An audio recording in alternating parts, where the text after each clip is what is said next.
नमस्कार। आज हम एक क्रिएटर, एक कॉरपोरेशन और लाखों छात्रों के भविष्य से जुड़ी एक कहानी को समझने की कोशिश करेंगे। इस कहानी के केंद्र में है 2.5 करोड़ रुपए का एक मुकदमा और भारत की सबसे बड़ी भर्ती परीक्षाओं में से एक, एसएससी। इस पूरे मामले को समझने के लिए हमारे साथ अंत तक बने रहिएगा। कहानी की शुरुआत होती है इस एक बड़ी सी रकम से, 2.5 करोड़ रुपए। ये कोई छोटी मोटी रकम नहीं है और यही वो आंकड़ा है जो इस पूरे विवाद के बिल्कुल सेंटर में है। ये वो रकम है जिसके लिए एक बड़ी कंपनी ने एक यूट्यूबर पर मानहानि का केस किया है। तो सवाल यही उठता है कि आखिर एक यूट्यूबर पर इतनी बड़ी रकम का मुकदमा क्यों किया गया? एक वीडियो में ऐसा क्या था कि मामला सीधा अदालत तक जा पहुंचा? आइए परत दर परत समझते हैं कि ये पूरी स्थिति बनी कैसे।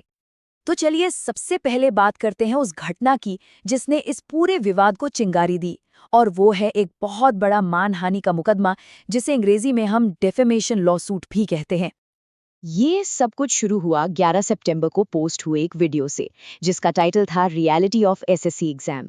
ये वीडियो जैसे ही लाइव हुआ, परीक्षा कराने वाली कंपनी एडुक्विटी ने नीतीश पर उनकी प्रतिष्ठा को नुकसान पहुंचाने का आरोप लगाते हुए ये केस फाइल कर दिया।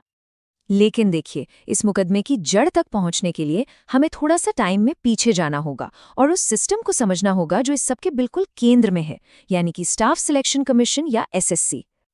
तो एसएससी का मकसद था कि लाखों उम्मीदवारों के लिए भर्ती की प्रक्रिया को आसान और एकदम निष्पक्ष बनाया जाए।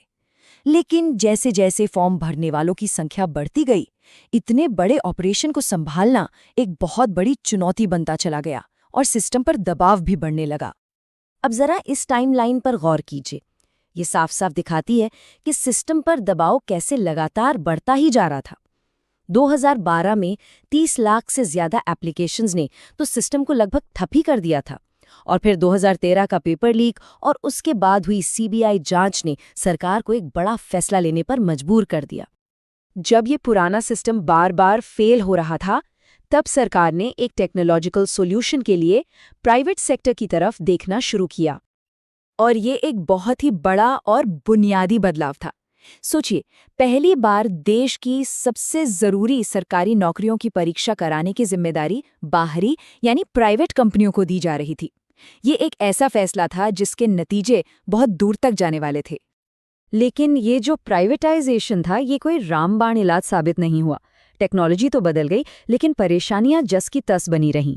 सर्वर क्रैश, सिस्टम फ्रीज और पेपर वाली की खबरें लगातार आती रहीं, बस उनका तरीका थोड़ा डिजिटल हो गया था। फिर साल 2018 में टीसीएस जैसी एक बड़ी और अनुभवी कंपनी को कॉन्ट्रैक्ट मिला। इसके बाद सिस्टम में कुछ वक्त के लिए एक ठहराव सा आया और ऐसा लगा कि शायद अब चीजें पटरी पर आ गई हैं। और यहीं से कहानी उस कंपनी की तरफ मुड़ती है जो आज इस पूरे मुकदमे के केंद्र में है। और अब हम समझते हैं कि ये मौजूदा विवाद आखिर खड़ा कैसे हुआ। ये फैसला कई लोगों के लिए काफी चौंकाने वाला था। एक तरफ टीसीएस जैसी कंपनी थी जिसके आने के बाद सिस्टम थोड़ा स्थिर हुआ था, और दूसरी तरफ थी एडुक्विटी जिसका पिछला रिकॉर्ड रिपोर्ट्स के मुताबिक कथित तौर पर विवादों से भरा हुआ था। नीतीश राजपूत का वीडियो इसी एक बड़े सवाल पर फोकस करता है। वो अपनी पड़ताल में नियमों में हुए एक बहुत जरूरी बदलाव की ओर इशारा करते हैं जिसके कारण ये सब मुमकिन हो पाया।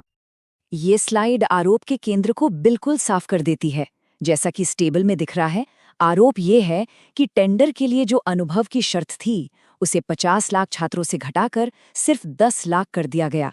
ये बदलाव बहुत बड़ा था क्योंकि इसने एडुक्विटी जैसी कंपनियों के लिए भी बोली लगाने का रास्ता खोल दिया। और इस बदलाव के कुछ ही वक्त बाद छात्रों ने फिर से वही पुरानी शिकायतें करनी शुरू कर दी। परीक्षा के बीच में सिस्टम में गड़बड़ी होना, सर्वर का डाउन हो जाना और यहाँ तक कि परीक्षाएं रद्द होना।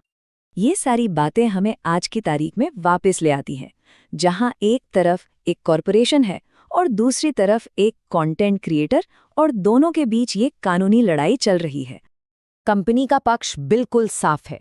उनका कहना है कि वीडियो में जो जानकारी दी गई है वो गलत है और उनकी कंपनी की इमेज को खराब करने के इरादे से बनाई गई है, जिससे उनके बिजनेस पर भी असर पड़ा है।